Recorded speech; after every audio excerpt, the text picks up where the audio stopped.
let's start by knowing how to hold the djembe. So the djembe drum is to be kept tilted in a way that this sound hole should be open.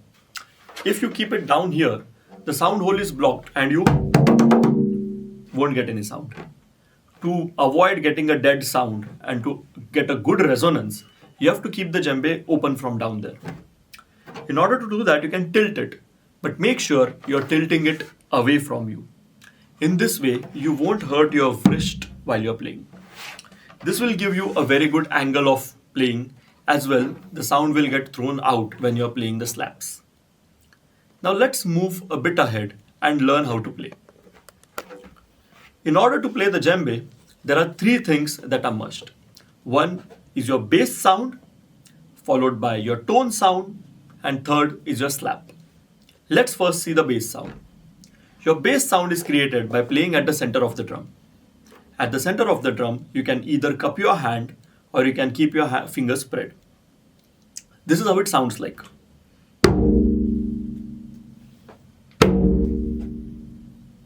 Depending on what suits you and what kind of sound you like, you can either cup your hands or you can spread your fingers. For the first exercise, we will just play these bass sounds one after the other. You can play with your right hand, also with your left hand. For a good practice, I would suggest to practice both with right as well with your left hand, one after the other. So,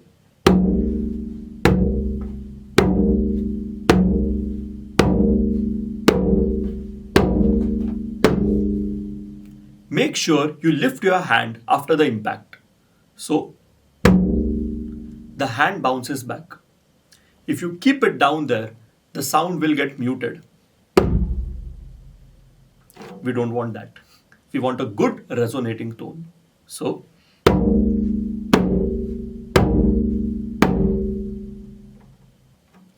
the next sound that we are learning is known as a tone. In order to play the tone, you have to use your fingers. You can either keep them closed or you can spread them apart. It affects the sound in both the ways. Depending on what kind of a sound you are looking for and what you are comfortable with, you can choose either one of the techniques. Now, the important part is which part of your fingers is impacting the djembe. You should be hitting with this part of your hand. The palm should not be hitting the drum head. You will try to keep your thumb apart so that whenever you're playing, you won't get hurt nor it will mute the sound. So let's play with 4 fingers right now. As you can see, after the impact, I'm lifting my hand. If I keep my palm too much towards the center, this is how it will sound. That's a dead tone which we don't want. Similarly, if my fingers are too much away from the center, I won't get a loud sound. So I'll make sure I use this fleshy part of my fingers to play the tone. So let's play tones. Same with the left hand.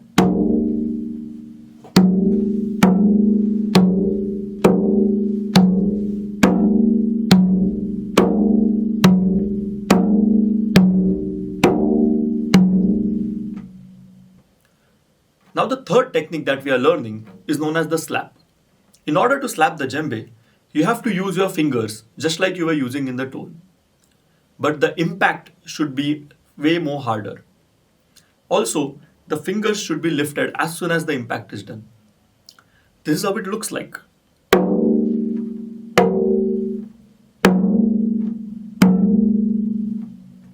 My djembe is tuned slightly lower, so the slap impact is not that sharp. If you are using a djembe which is tuned a bit higher, you will get a more crisp sound. So let's play slaps.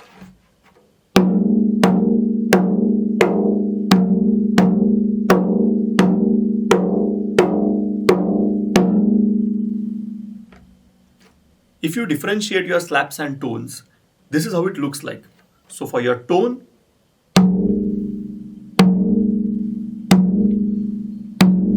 and for your slap,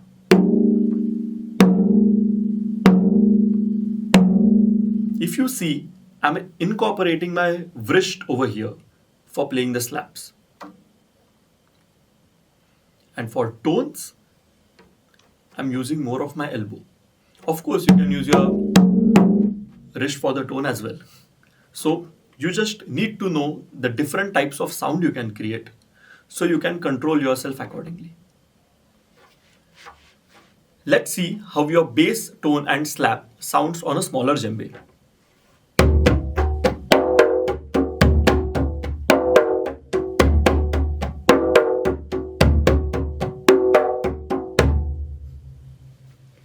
Now for this second exercise, we will be playing your bass, tones and slaps one after the other. So just like we discussed before, bass more towards the center, tone towards the edge, and slap you have to give an impact. So we will play 2 basses followed by 2 tones followed by 2 slaps. The way of playing will be right, left, and right, left. Let's get started. So bass, bass, tone, tone, slap, slap.